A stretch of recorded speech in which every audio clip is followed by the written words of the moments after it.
السلام عليكم ورحمة الله وبركاته. إيش عجب ماكو واحد يريد يتغدى مع الرسول؟ إيش عجب ماكو واحد يريد يفوز بأنهار الخمور وحور العين؟ هل بت واحد يفجر نفسه أو أي شيء على الكيان الصهيوني، حتى لو يطقهم بزيج ما يخالف، لو ذولا ربهم غير؟ شنو أحلامكم بالجنة والفردوس بس يم الشيعة؟ شبعتونا تفجيرات ومفخخات وجثثنا تناثرت أشلاء، ما خليتوا السوق يعتب عليكم، وما سلم منكم طفل ولا أعجوز ولا طالب مدرسة. عقيدتكم بس على الشيعة؟ لو طريق القدس ما صار إلا عن طريق العراق. عجيب، مو هاي القدس مفتوحة أبوابها؟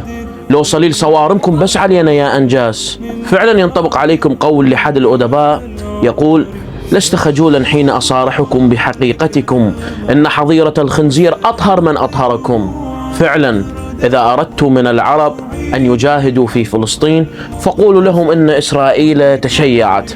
شكرا لكل من أحيا صلاة الجمعة وأحيا الوقفة لمساندة الشعب الفلسطيني، وشكرا لمن يدعم الشعب الفلسطيني بالدعم المعنوي والمادي إن كان إعلام أو أفعال، والله يؤيد بنصره من يشاء.